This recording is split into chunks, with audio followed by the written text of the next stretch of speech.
Hola amigos, soy Luis Lamana de Pesebre Artesanales y hoy vamos a hablar sobre quiénes eran estos magos de Oriente de los cuales habla Mateo en su Evangelio.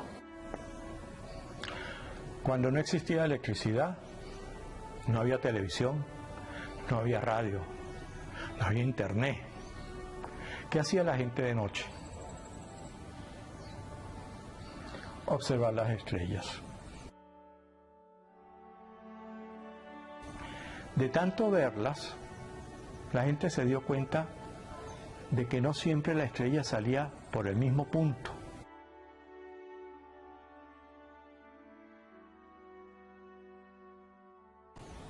Y después relacionó por dónde salen las estrellas, por dónde sale el sol, con el clima, con las cosechas, con estos elementos que eran fundamentales para una cultura agrícola, como era la de los orígenes. Ahí unos sabios babilónicos comenzaron a escribir y a ver por dónde le salían las estrellas. Para eso construyeron una torre gigantesca de observatorios, los Zigurat. Nosotros lo conocemos como la Torre del Babel. Pero todas las culturas hicieron lo mismo. En Egipto necesitaban saber cuándo iba a crecer el Nilo para saber cuándo iban a sembrar. En China hemos descubierto unos vidrios de más de 5.000 años de antigüedad que se utilizaban seguramente para hacer telescopios. En América los mayas, encima de esas construcciones, lo que tenían eran observatorios. Y si nos vamos mucho más allá atrás, en la prehistoria, en Stonehenge, ese círculo de piedras tiene mucho que ver con ver cuándo es solsticio de verano, cuándo es solsticio de invierno, y así poder saber cuándo sembrar o cuándo almacenar lo que se ha sembrado para tener comida en el invierno. La humanidad todo el tiempo ha estado pendiente de las estrellas, y de tanto estar pendiente y de tanto escribir sobre lo que pasaba con ellas, empezaron a hacer presagios. Eso es el origen de la astrología que tanta gente lee en los periódicos para saber lo que le va a suceder. Y como en el pasado, puede que sí, puede que no suceda. Estos sabios en Babilonia tenían un nombre: los magi. Magi era como los griegos los llamaban. Mateo es un griego, escribió su evangelio en griego. Él no nos habla de unos reyes magos. Él dice, y unos magos llegaron de Oriente. Al oriente de Jerusalén, de Israel, queda Babilonia. Por lo tanto, estos magi venían de Babilonia. ¿Quiénes eran estos magi?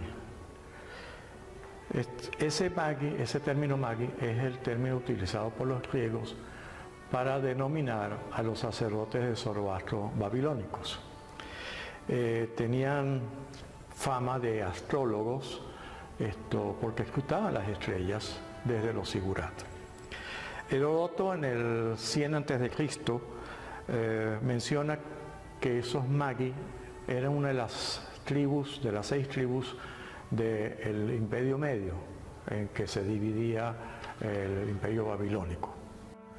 Ellos parecen ser de la casta sacerdotal del zurbanismo, una de las formas antiguas de lo que ahora llamamos zoroastros. Eran estudiosos, astrólogos de las estrellas para predecir el futuro. Estos sacerdotes caldeos observaban las estrellas, la salida y el ocaso del sol, el brillo del sol, el cambio de color, y observaban el movimiento de las estrellas. Esto los llevó a escribir, a tomar anotación en esas tablillas de barro, en escritura cuneiforme, para anotar qué acontecimientos se repetían y así poder predecir acontecimientos. Ese es el origen de la astrología. ¿En qué creían esta religión de Zoroastro.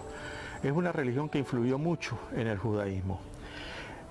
Ellos creían en ángeles, creían en un estado futuro de premios y castigos, en la inmortalidad del alma, en el juicio final. Todo eso forma parte de las enseñanzas de Zoroastro o Zaratustra. Asimismo, la figura de Satanás originalmente era un sirviente del dios Ashura Mazda. También la figura del Mesías está presente en estas enseñanzas.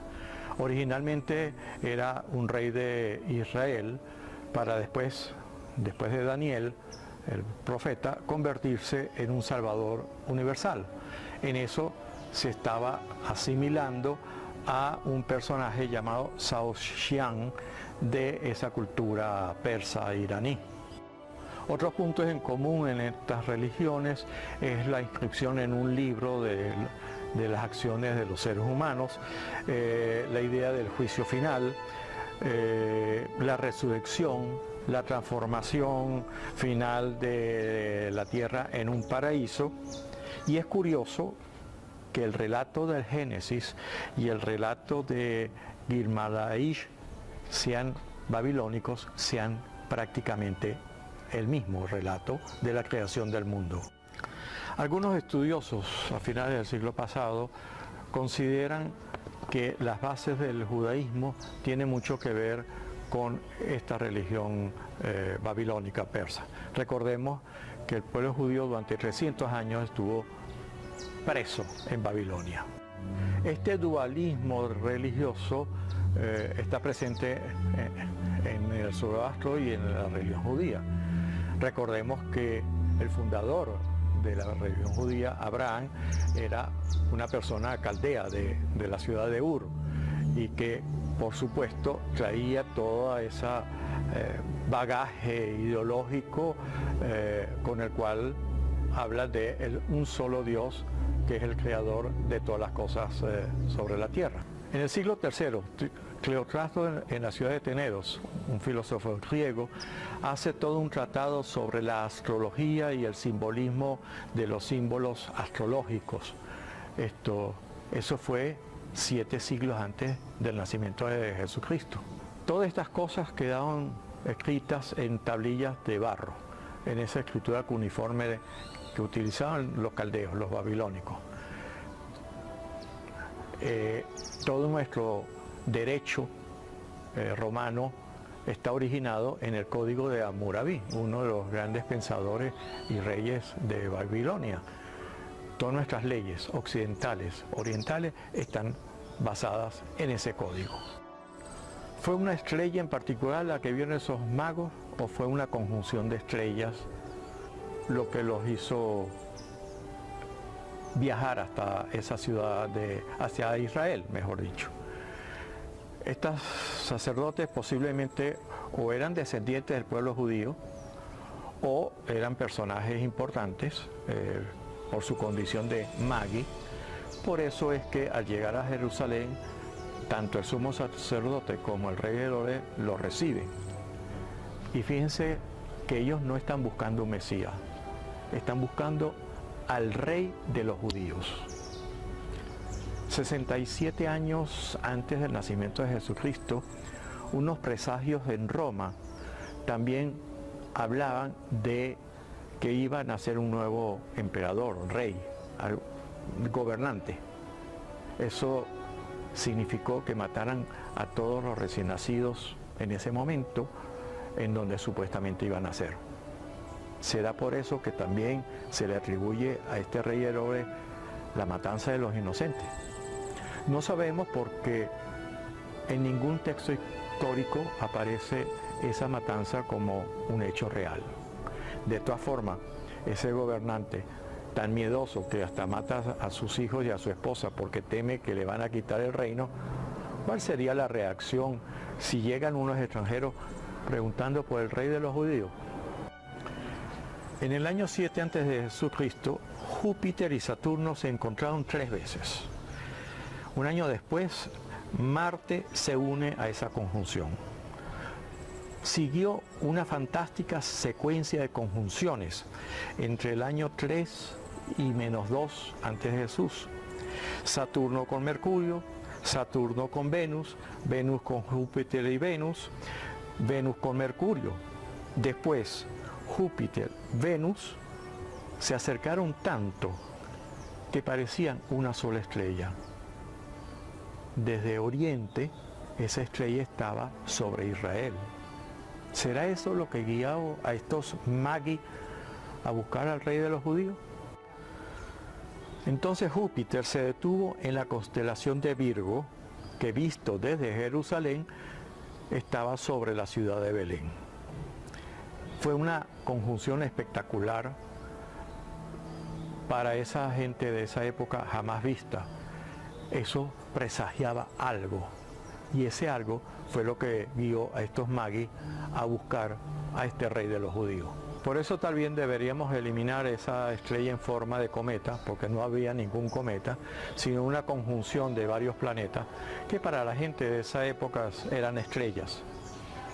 Eso haría mucho más realista lo que sucedió, no en el año 0, porque Jesús no nació en el año 0, nació en el -2 o en el -3 antes de Jesús, antes de Cristo, que es la forma como medimos. Vemos que venían de Oriente, o sea, de Babilonia.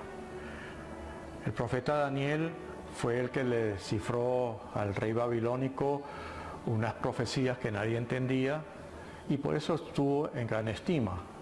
Tanto así que el pueblo judío estuvo entonces 300 años viviendo, presos o no, pero viviendo en Babilonia. Un filósofo judío, Filo, tenía en gran estima a estos magos. ¿Por qué? Porque el judío, a través de la cábala, tiene un sentimiento sobre lo esotérico, sobre los presagios, sobre el porvenir, inculcado en esa cultura babilónica. Eso también explica por qué cuando llegan a pedirle la audiencia a Herodes y al sumo sacerdote, preguntando dónde va a nacer el rey de los judíos, Herodes se sorprende, se asusta, y los sacerdotes le dicen que estaba escrito que en Belén de Judá, y se dirigen a esa ciudad para ver a ese rey de los judíos que había nacido. ¿Cuántos eran? Mateo solamente indica que eran unos. En ciertas culturas de indígenas venezolanos del Orinoco, ellos cuentan 1, 2, 3, muchos. En muchos idiomas antiguos tampoco había una secuencia de números muy extensa. Unos. En algunos textos hablan de 3, otros hablan de 5, inclusive algunas tradiciones hablan de 15. La verdad es que no sabemos cuántos eran. Cesario de Arles, en el siglo VI, en principios de la Edad Media, le coloca el título de reyes. Sabemos que reyes no eran, magos sí. Hay un mosaico en una iglesia de Ravenna de aproximadamente el siglo IV, en donde aparecen 3 personajes con gorros frigios, calzas tipo el vestuario de Irán, y les ponen nombres. Así se llamarían. No hay escrito que nos lo diga, evangélico, o ni siquiera de los apócrifos. Pero la tradición sí nos habla de 3, un poco por aquello de las 3 tribus perdidas de Israel, Sem, Cam y Jafet, que de una u otra forma podíamos relacionar con Asia, África y Europa. ¿Será por eso que modernamente los ponemos a caminar en un camello asiático, en un elefante africano y en un caballo europeo? O sea, agarrar el mundo conocido, Europa, Asia y África, y envolverlo como que un representante de cada uno de esos continentes le rindió pleitesía al rey de los judíos. Bueno, no sabemos, no importa. Sabemos que unos magos vinieron a adorar al rey de los judíos, de eso sí estamos ciertos. Jacobo de la Vorágine, en el siglo XIII de plena Edad Media, es el que habla de la leyenda áurea. Es el que entonces le da simbolismos a los regalos que le llevan estos magos al rey de los judíos. El oro para el rey, la mirra para el hombre y el incienso para Dios. La adoración de los Reyes Magos es uno de los cuadros que todos los pintores de una u otra forma a través de la historia han ido realizando. En la Edad Media surgen ciertos detalles que empiezan a aclarar un poco o a confundir un poco su historia. Es en ese momento donde se habla de que uno era un señor anciano, el otro de edad media y el tercero un joven. Posteriormente a uno de los tres lo convierten en un negro, en un etíope. Esto un poco para corroborar eso de Asia, Europa y África. Pero ellos, fíjense que cuando hablan con los sumos sacerdotes y conedores, están buscando al rey de los judíos. Ellos, después de que visitan a Jesús, reciben una visita de un ángel que les dice que no vuelvan donde Herodes y emprender el camino a su lugar de origen, por otro distinto a tener que pasar por Jerusalén. Quizás por eso es que algunos pensadores creen que bajaron hacia el reino de Saba, la famosa reina de Saba que le regaló las maderas a Salomón para hacer el primer templo. Y algunas leyendas piensan de que murieron en el reino de Saba. Entre Babilonia y Jerusalén hay 394 kilómetros. Calculando unos 5 kilómetros diarios a lomo de camello, no es una ruta en línea recta, hay muchas variantes. Debemos calcular que ellos se tardaron varios meses en llegar a Jerusalén. Pero una vez que ven al niño, emprende la ruta por un camino distinto. Algunas leyendas ubican la muerte de estos magos en el reino de Saba. Ahí es donde Helena, la madre de Constantino, Santa Helena, descubre unas reliquias, 3 cráneos de un viejo, un hombre de edad mediana y un joven. No se sabe por qué el joven nunca creció ni el de edad mediana tampoco. Y las traslada a Constantinopla, las veneran, las empiezan a venerar como las reliquias de los 3 magos. Algo que llama la atención, si estos eran unas personas importantes, no creo que un viaje tan largo de tantos meses la hayan emprendido solos. Seguramente llevaban camelleros, uno por cada camello, no solamente el de ellos, sino el que trasladaba virtuallas y vestuario para cambiarse. Y los regalos que le llevaban al rey de los judíos. Por lo tanto, no es descabellado en algunos de los evangelios apócrifos que hablen de más de 3 personas. Algunos lo llevan a 15. Si contamos a todos los sirvientes, 4 por cada uno de ellos, esto nos da más o menos esa cifra. Una vez que Constantinopla cae, Eustorquio, un obispo de Milán, rescata esas reliquias, las pone en un sarcófago y se las lleva a Milán. En 1164, Federico Barbarroja, el emperador alemán, se lleva las reliquias y Reinaldo de Dacer, el obispo de Colonia, las lleva a su ciudad natal. Es ahí donde por 600 años se está construyendo una hermosa catedral gótica, la Catedral de Colonia, en donde se guardan las reliquias de estos 3 magos que rescató Santa Helena de algún lugar de Tierra Santa. Es entonces a orillas del río Nin donde por fin descansan los restos de estos tres personajes. A finales del siglo pasado, del siglo XX, se hizo una investigación de esos cráneos, no se permitió abrir el sarcófago, pero sí se pudo comprobar que pertenecían a personas de la zona del Medio Oriente.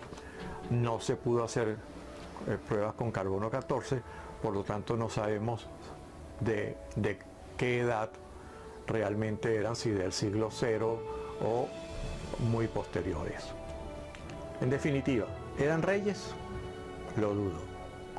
¿Eran tres? Quizás. Mateo solamente habla de unos. ¿Venían en camello, en caballo y en elefante? ¿Quién sabe? Modernamente queremos atribuirle esa cabalgadura para respetar que eran de Europa, de África y de Asia. ¿Son los que están en Colonia? Es posible. Lo único certero es lo que dice Mateo en su Evangelio, que unos magos llegaron de Oriente para ver al rey de los judíos, que por esa causa quisieron matar a todos los niños de más o menos de esa edad. Y por esa causa, esa persona fue cruelmente crucificada por uno de los representantes del Imperio Romano. Lo más importante es que esa persona resucitó. Si te gustó esta charla, nos vemos en la próxima. Y antes que me despida, mi agradecimiento muy especial a las autoridades y directivas del Museo del Castillo aquí en la ciudad de Medellín, el cual los invito a que conozcan cuando vengan a esta ciudad, sobre todo por haberme permitido hacer este video sobre los Reyes Magos.